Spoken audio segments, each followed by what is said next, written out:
Assalamualaikum warahmatullahi wabarakatuh.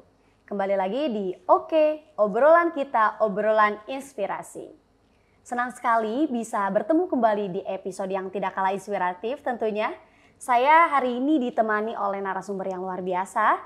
Ia memenangkan second runner up of Spelling Bee se-Asia pada tahun 2022. Penasaran kan? Mari kita langsung saja sapa-sapa narasumber yang cantik yang ada di pinggir saya. Halo Kak Andara. Halo Teh Syifa. Oke, apa kabar Kak Andara? Alhamdulillah baik-baik saja. Alhamdulillah. Kak Andara, saya pertama kali mendengar loh lomba se-Asia Spelling Bee. Boleh dijelasin kepada teman-teman mungkin ya, kompetisi apa yang diraih? Spelling Bee kan biasanya mengeja. Ya, Nah, betul. boleh dijelasin kepada teman-teman untuk kompetisi kali ini?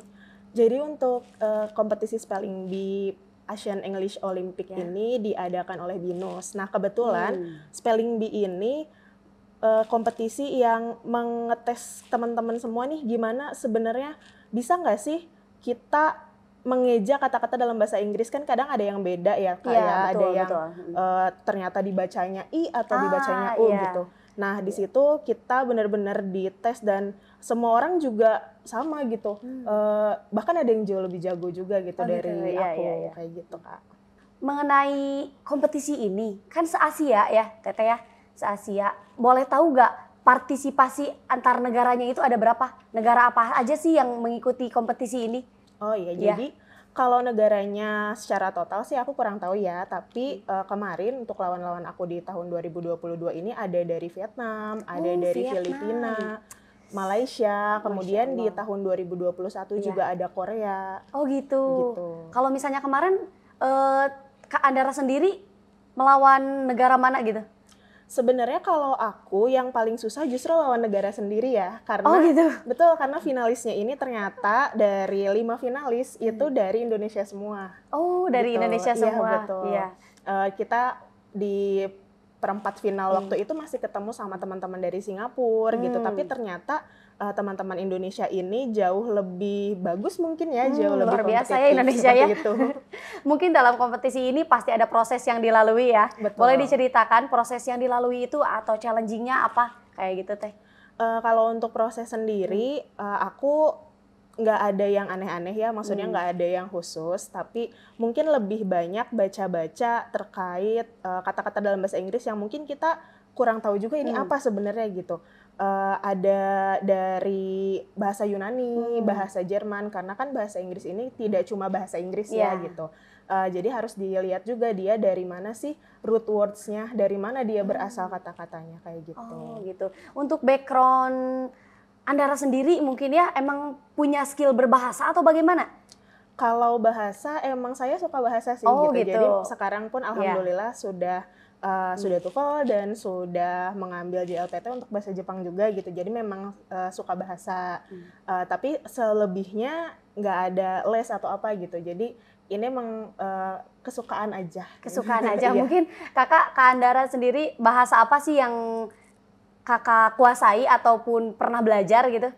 Kalau pernah belajar itu Prancis pernah, terus Jerman juga pernah. Tapi kalau sekarang yang aku merasa bisa itu mungkin bahasa Inggris sama Jepang gitu. Untuk mengikuti kompetisi ini selain skill bahasa mungkinnya apa yang harus dipersiapkan gitu? Selain dari bahasa, skill apa yang harus dipersiapkan nih? Jadi kalau skill sebenarnya tergantung ya Kak ya, karena kan kita ketemu orang juga udah pasti kita harus bisa public speaking gitu. Dan gimana caranya kalian bisa berpikir dengan cepat.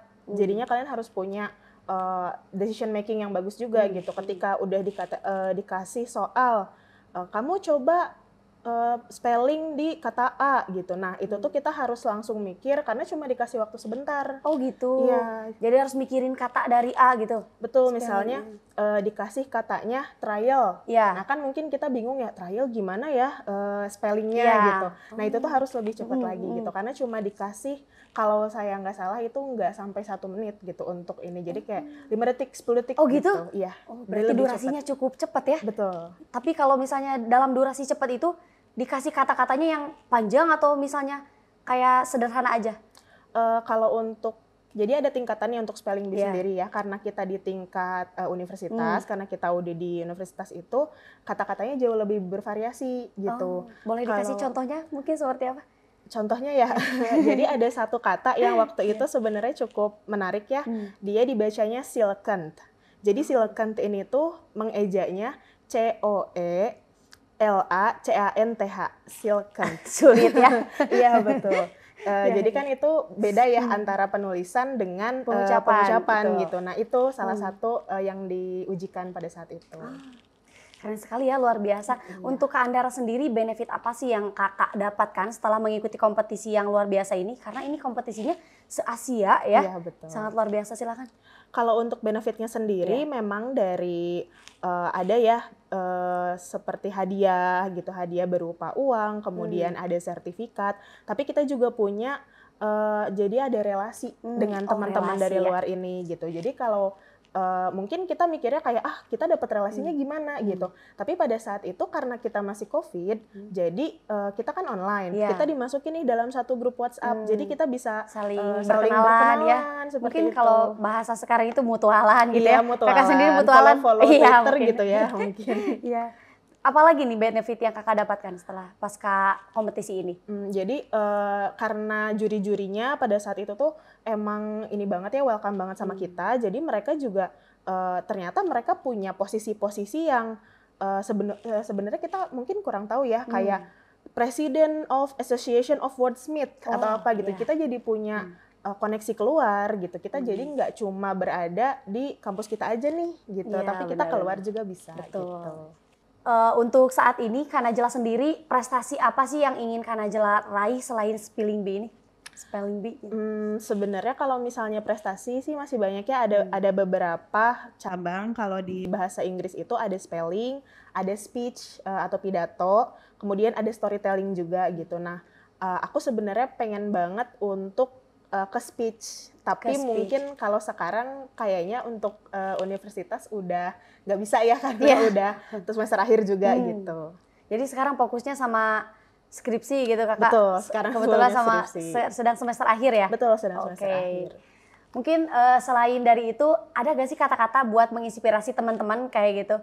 Boleh dikasih closing statement ataupun kata-kata dari Kak Andara sendiri? Oke, mungkin untuk teman-teman sekalian, mungkin teman-teman merasa bahasa Inggris ini tuh susah gitu. Tapi sebenarnya kalau misalkan kalian berusaha untuk menyukai, berusaha untuk menganggap bahwa bahasa Inggris ini tidak menakutkan, semua itu sebenarnya bisa dilakukan ya, bisa dilalui dengan mudah seperti itu. Oke, mungkin sangat luar biasa sekali ya kawan-kawan untuk episode kali ini. Untuk teman-teman, bahwa usaha itu tidak ada yang mengkhianati hasil, betul ya Kak? Betul. Ya? Maka dari itu berusaha dengan semaksimal mungkin agar mendapatkan hasil yang terbaik. Oke, mungkin cukup sekian episode kali ini. Sampai jumpa di episode selanjutnya. Wassalamualaikum warahmatullahi wabarakatuh.